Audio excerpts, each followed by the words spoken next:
Hi, welcome to Venture Bros, the Venture Brothers podcast, hosted by After the Hype. I'm your host, as always, Bryan Dressel. With me is Nicholas Friedemann. Hello. The Terrible. That's 2 weeks in a row, the Terrible. I can't do that again. We're going to say that one more time. We're going with Nicholas the Smelly. Yeah, that's fair. It is smelly in this room because I am sweaty as a wet blanket. So, Are you wearing a shirt today? I'll be honest. Yes, I am. But I wish I wasn't. So, only you can solve that problem. I like to point out you just said sweaty as a wet blanket. Ooh, all right, the shirt's coming off. You said it. And as always, we have Graham T. the Mason. Yep. Hello. That's what the T stands for. T the. And there's a big space in between. It's hyphenated. Yep. I put it as two middle names, T and then the. I thought that was better. Sometimes I go, I Mr. T. Sometimes not. So It's like your birth certificate had a stutter. This is Graham to Mason. Mason. Yeah, you should legally change your name. Yep. I can tell you Sure. how. My wife just did it. It's a long and expensive process, but it can be done. Apparently. All right, so this week we are talking about what is easily a lot of people's, not mine's still careers in science, but easily a lot of people's favorite episode of season 1, if not the entirety of Venture Brothers, and that is Tag Sail You're It. This is season 1, episode 10, written by Doc Hammer, directed by Jackson Public. Quick, fast reactions on this one. What do you guys think? Incredible. I love this great. episode. It's really good. Yeah. There's so many moments, like quotable moments, side gags, just world building. I mean, a lot of good stuff in this episode. For me, it's where I fall in love with the Monarch. Yeah. Accurate. I always liked the Monarch from the very beginning of the show, but this is the episode. It's like, no, he's my favorite character right now. Like, not until like Sergeant Hatred really becomes like a major thing later. This is like my favorite character. He does have a lot of good moments in this. Oh, it's so good in this episode. Just so, like, his monologuing, just everything. Describing his poops to Dr. Girlfriend, like, all of it. So good. Nick, what about you? Yeah, I mean, I think this episode is really incredible. Like, I would say it's not my favorite. My favorite's going to be coming up later in the season, but I do think that this is honestly the strongest episode from season 1. Like, it's the easiest one to show somebody and be like, this is what this show, when it's working at its, like, highest peak, can be. Oh, yeah. Yeah. Like, well, there's a little give and take there. This is what it was before they started just exploding the universe. Yes. Like, for seasons 1 and 2, I think this is about as, like, yeah, if they ended at season 2, this would be like the show to, like, this would be the episode to introduce people on. But after season 2, I feel like the show just explodes, and then I think the different point episodes would be, well, we'll get to those months from now. But for the beginning, yeah, this would be a wonderful intro. If you've never seen the show before, this would be a great place to start. And then go back to the beginning so you understand what's going on. But just to get the sense of humor, wonderful place to start. Yeah. I mean, there's so much world building, but, like, simple, like, nothing too complicated. You're like, wait, who are these characters? I think it's a great, like you said, a great place to start. And I think this might have been, I mean, obviously, since we're reviewing it pretty early on, but I think this was definitely one of the first episodes I ever saw. And I think this might have been, obviously, like, on Adult Swim, and I think it was, like, Turtle Bay, and then maybe this one, like, almost next. And so it's like, with Turtle Bay, I was like, I don't know. I'll give it one more. And then I think this was next. Then I was like, oh, yeah, no, this show's going to be incredible. Yeah, no, this show's amazing. So since I made Graham do it last week and I made Nick do it the week before, I'll do the breakdown of this one. So this one, it starts off with a security task force getting ready for this horrific, going to die, like, if you want to see your kids again, don't, like, leave now, like, you are so fucked if you work this job, yard sale. And it's basically just that. It is Dr. Venture is broke, and he's going to sell a bunch of his shit.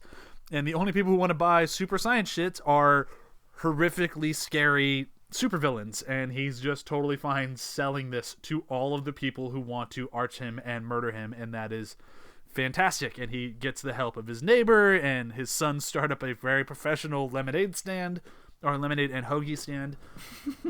And it's just so good, as you just kind of see everyone just kind of pop up, and it's a great way. Like, it's a great introduction to the Monarch more so. It's a great introduction to Phantom Limb. It introduces more so Baron Underbite, because they mentioned him in like the very first episode with I'm your father's arch nemesis. I thought our arch nemesis was Baron Underbite. Mm-hmm. So you finally see him, and they hint, like, there's just so much. Like, there's so much in this one little thing, and it's all good. And even though Dr. Venture doesn't get much screen time in this specifically, you totally get his character. Like, the reason behind him doing the tag sale is just from his father's successes and his failures. And that's pretty much, as his introduction as a character, that's pretty much all you need to know. And then the rest of it is the world around him that exists. And this is also, I would say, the first time that they really solidify 21 and 24 as like the go-to henchmen. Yes. So good. And like 21 has one of his best moments ever. Mm-hmm. But yeah, let's kind of jump through it and just talk about like what are the things that jump out at you, like what are the things that you like the most. We can talk about some stuff that like connections to the Venture Brothers universe, that sort of things. We'll just kind of start moving through it. For me, the one thing that I really like that pops up here that really doesn't become a major thing till way later in the show, and I don't know if it's just because they just wanted to reuse the character design or whatnot, but it's the first time you see Augustus St. Cloud. Yeah, I was just going to mention that too, because... Not the same voice, though. Totally different voice, right? Yep. Yeah, that's what I thought. But yeah, same annoying sort of looking character. Yeah, and I totally forgot that he was in this episode. Oh, totally. Yeah. Until I was like, wait, no, what? He's in later episodes, but what is he? And I think it's like a lot of this other stuff too is like just on the fringe and in the corners you see all these other characters that you'll see later on. Maybe not be major characters, but you'll be like, oh yeah, there's that guy too. And there's things here that like weren't fully ironed out yet. Like Pete White and Billy are there, like they're shopping for stuff. They even buy the shrink raid that later comes back, which is awesome. Mm-hmm. And at this point, you don't really tell that they're best friends. Like Billy considers Rusty his best friend. Yeah. Which is ridiculous because he lives with White, but like that's their problem. But that's the beginning of many of their problems, including Robobo. We'll get to him later. Mm-hmm. But yeah, I kind of like that in the beginning. Like Billy doesn't really like him. Like they mentioned Venture, and he's like he's washed up. But later on, they're buddies. Like they want to be hired by him. Yeah, I think this is like they didn't really know. They knew what they had with the characters, like if you removed them and looked at them in a vacuum, but I don't think they knew their place within that world yet. Yeah, definitely. Like, he's definitely still the surgeon, still very intelligent, still quiz boy. But this is like before they really knew like where his puzzle piece actually fit into the larger picture. Absolutely. Which is interesting. Like the fact that it still works so well and that's still just kind of out of place, really speaks volumes of how good the episode actually is. For sure. This is also the first mention of Hank Co., which becomes a major thing later on. I love Hank Co. Yep. I actually wrote down a note because I didn't realize it was the first mention of Hank Co., but Hank's a really good businessman. You sure about that? Yes. 100%. He's got a real head for business. He does. For what? He's like, what, 12 or 13? I think. Yeah, maybe. And he establishes a lemonade stand with a genuine business model, which is pushing basically sugar water to supervillains. Like, that's a genuinely good, like, he's not a good manager, but I think he has a good eye for how to make money. Oh, he's a terrible manager. Yeah. Oh, terrible. He can't risk another strike, Bryan. Do you know what this is? A hoagie? This is to make people buy overpriced sugar water. Exactly. He's a good businessman. Okay. I'll take that. Fair enough. I'm not. No, I'm not giving it to I think he's okay with a lemonade stand, and then later on he's good at selling his own dad's merchandise back to him. Yeah. Yeah, good businessman. If you can make that work, do it. Yeah, take advantage of your stupid father. Oh boy, that hits a little close to home for me right now. If my son ever does that to me, I'm going to be traumatized. Hey, Dad, you want these comic books? Ah, fuck. Wait, I don't know if I have that one. I should buy it just to be safe. One of my favorite introductions is Dr. Orpheus, and just him getting jealous of, Rusty's attention by supervillains. And when the fight breaks out, he's just jumping out there and he's just like, Dr. Orpheus, that's who did this. Remember? Yeah. As great as that is, it's still better when he goes up to the Monarch, slaps him in the face, and lights his feet on fire. Yes. And then immediately after, I forget who it is, the Phantom or whomever comes up after him and whispers some weird crap in his ear. It's like, what the hell is happening? Oh, man, this is a good one. The comedic timing in this episode is pretty incredible. It's so on point. Like, the whole conversation that the Monarch has with Dr. Girlfriend trying to describe his poop while sitting in a fucking porta potty while she's being hit on by her former boyfriend. It's like, there's just layer on top of layer of just like, this is just pure genius. And I love Phantom Limb. He's one of my favorite characters in the show just because he's so unlikable.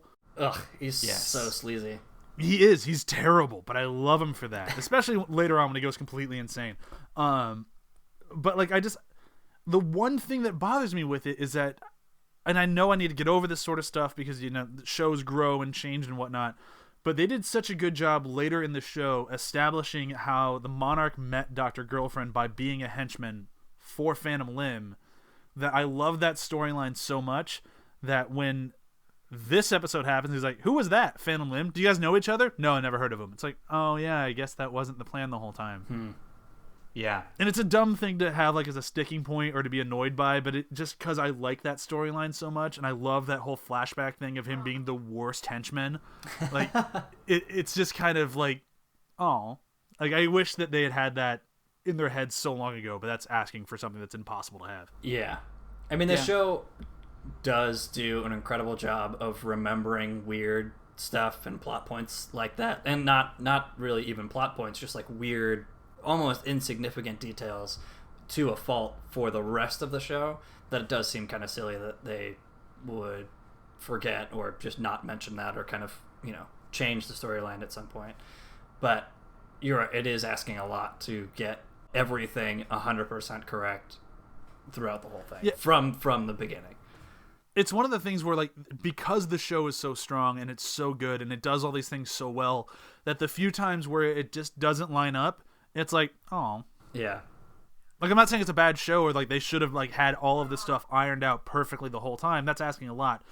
But when it doesn't happen and when it doesn't click, it's just like, oh, damn.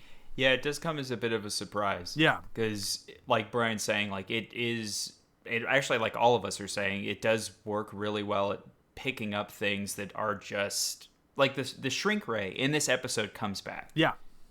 And it's a plot point of a future thing. Mm-hmm. A throwaway sequence as a joke comes back in a later episode as like a focal point of that episode. Yeah. Like, that's incredible. You have a decal of a shrink ray on your shriek ray? On the shrink ray.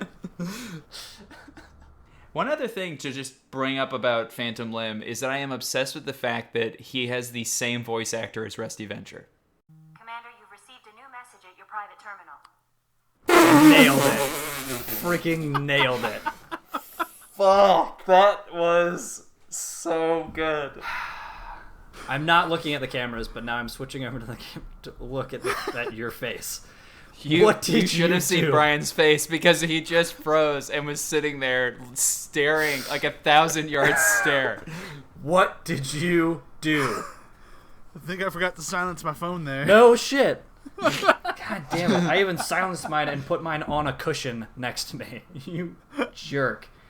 Yeah, mine was definitely full volume next to the microphone. Any other Mass Effect fans out there? I'm not even going to cut that out. No, that was good. Good. I'm sorry, what were you saying before my phone rudely interrupted? No, I was saying that Phantom Limb and Rusty Venture have the same voice actor, James Urbaniak. It's incredible. That's it. Thanks, Nick. Not really worth the bit that came out of that, but Yeah. I just think that's like a very talented thing. I would have never guessed that just watching the show. Yeah. Yeah, totally. Like it's like when you go to say like Bob's Burgers, Yeah. like you can pick out every time they repeat a voice actor. And like it's nothing against the show. I actually think it works to the show's strength. Mm-hmm. But when you go to a show like this, like there's so many people pulling double duty on so many different voices, and it's kind of hard to tell. Like not all the time. Like some of them are a little bit more obvious than others, but like especially with that one, I would have no idea. If you didn't look at the credits, they sound so different. Just like the cadence of their speech, just everything about it is just so distinctly different. You would never know. Absolutely. Which I think is pretty awesome. Yeah. I think it goes to show that like the strength of casting. Have you ever seen like him in a show where he's not animated? Yeah. Like, actually acting. He's in Review. Yeah, and he was in an episode of Weeds. Like whenever he pops up, it's like, what are you doing here, Dr. Venture? Yeah, exactly. Because his normal speaking voice is much closer to Dr. Venture than it is Phantom Limb. Yes. I'm trying to think of other things I wanted to bring up in this episode. Oh, I mean, I was going to save it for favorite moments, but no, I just got to bring it up now before I forget. The lightsaber thing is one of my favorite things, I think, of all time. In the entirety of the show, selling 21 a fake lightsaber for him to try to fight Brock Sampson is just, it's just so good. And the confidence of he's like, no, I must do this alone. And you're just like, oh, God. Also, the confidence of Brock. Here's a question. Here's an honest to goodness question. Do you think he recognized the faulty piece of shit invention that Rusty made? Or do you think that he was like, no matter what this is, I'm still going to kill him? Because he just takes it. I think he has to know Rusty made it. Yeah. And he just I've been chipped. just keeps trying. He's like, oh, not on that one. Maybe this. Nope. No.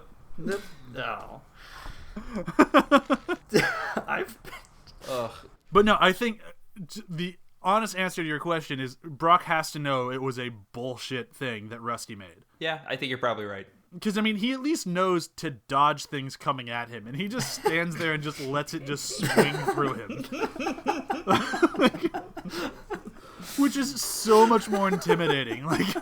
Seriously. Like, I'm going to cut you in half, and oh my god, this sucks.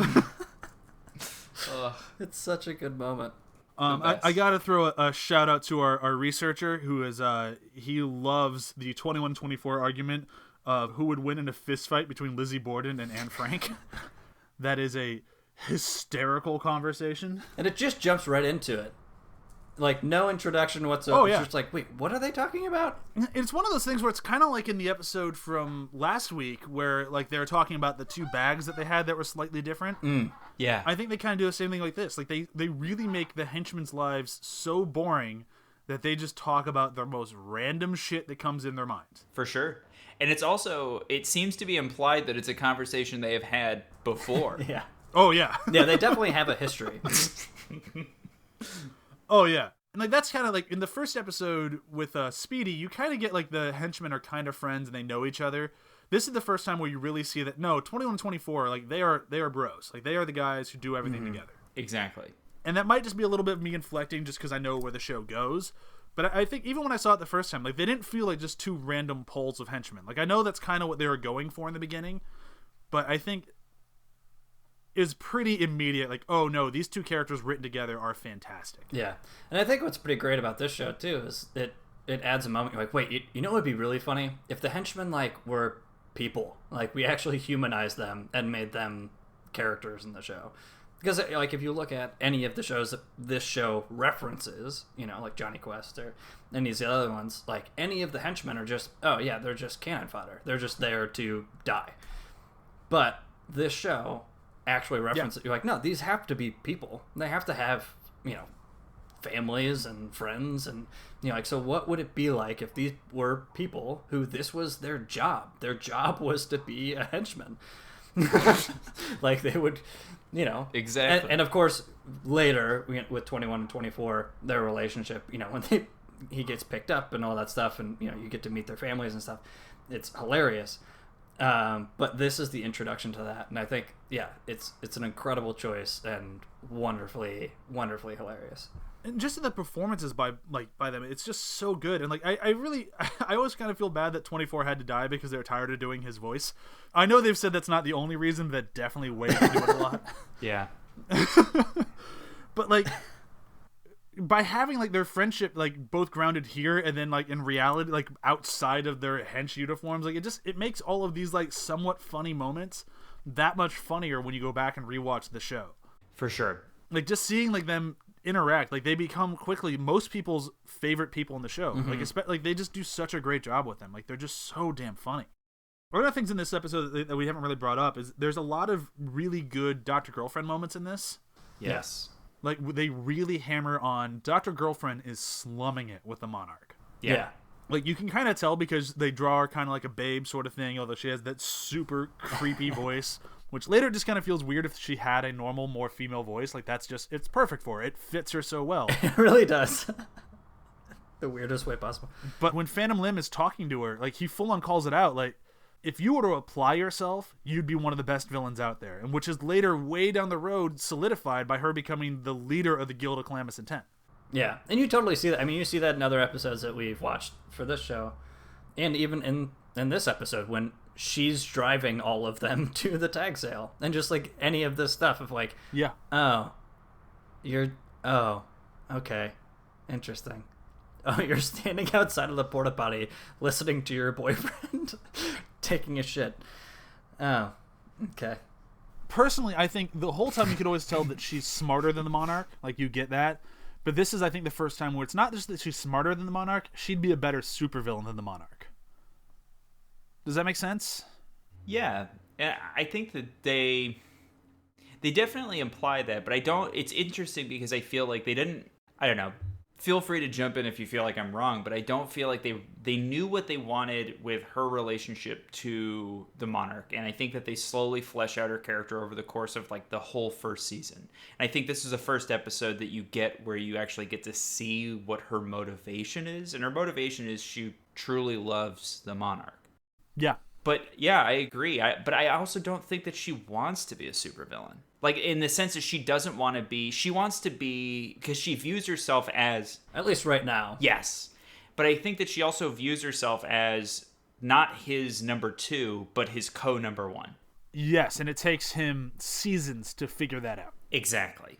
And I think that's what she wants. She doesn't want to just go off on her own and do whatever. And that's the way people look at their relationship, is that she's doing him a huge solid. And I think that what it actually is that she truly loves him and that she doesn't really have any interest in being on her own without him. Yeah, I mean, no, I think you're totally correct. Of like, she doesn't want to be his partner. She wants to be his partner. Yeah. Know? For sure. I think you're totally correct. Yeah, and I it's kind of how we said in the beginning of this episode, like, there's just so much in this thing to chew on. Like we're not really even talking about, like, Baron Underbite or... yeah. There's just so many little things in here that, compared to last week's episode, which also had a lot of seeds planted for the entirety of the show, this one does almost... this one does such a better job of it, though, because it has all these things in there where you can just watch it having never seen an episode of the show and enjoy the hell out of it, or you can watch it after watching every single episode and go, holy shit, they knew that then? Mm-hmm.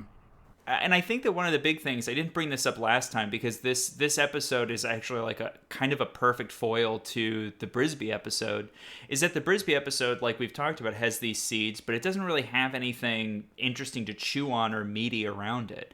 And this episode really embraces the world, though, because it takes something that's like a common sort of trope, especially in early 50s TV, of having a yard sale, and then putting it within this world of like Brok is yelling at him for not being safe enough, and he's like, you have a bin of death rays, and it's just like really leaning into what the strengths of the show are and the world of the show, and I think that's why it works better. Yeah, I mean, every time I've tried to pitch this show to people, both successfully and unsuccessfully, the major thing I always push on people is, like, as much as you'll like the characters, as much as you like the humor of the show, all of that stuff, the reason that I always go back to it is the world. Is the world building, all of it. Like, that's what made me really fall in love with it.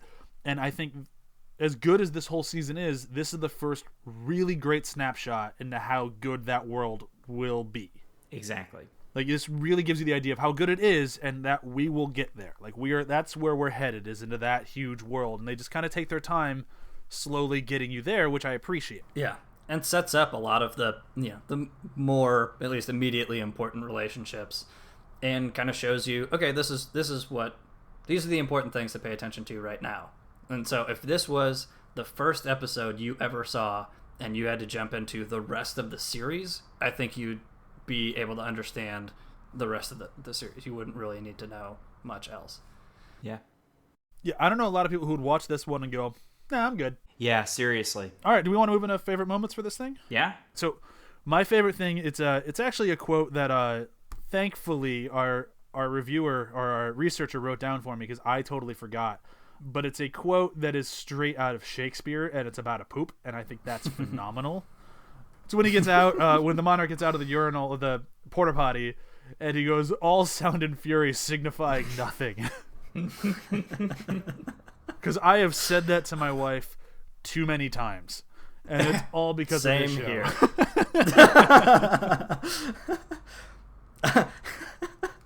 Yep. Because you know exactly what he means. And I totally forgot where it came from until I rewatched this episode. And I was like, oh, yeah. No, I use that. Yep. I use that too much. Another Venture Brothers quote has just wormed its way into my normal vocabulary. What about you, Nick? So mine's a weird one because I don't know. It has to be referencing something. It has to be. And I do not know what it is, and I'm fascinated by it, and it cracks me up every time I watch this episode, which is the melted guy. And he's like, officer, I'd like to press charges. And you're just like, what is that from? Because it has to be from something. What a weird thing to create from scratch. And I can't find it because if you type in officer, I'd like to press charges, it's just like how to press charges through your local police station. Oh, no. I will say this. After this episode, the guy who melted him is in jail the rest of the series. That's true. That is very true. I didn't notice that. I mean, Yep. That's crazy. Yep. Yeah, so he did press charges. God damn it. If somebody can tell me on Reddit where the fuck that quote is from, I will be so happy because it is so perplexing to me that is just made up for that. And it can't be. It can't be. Totally off topic. My wife had a very similar reaction. We watched The Running Man last night. And when we got to the Sub-Zero Plane Zero quote, she's like, what the fuck was that? Why is that even a thing? Like, what? Wait a second. Wait, Running Man is the one with Arnold Schwarzenegger, right? Yeah. Okay.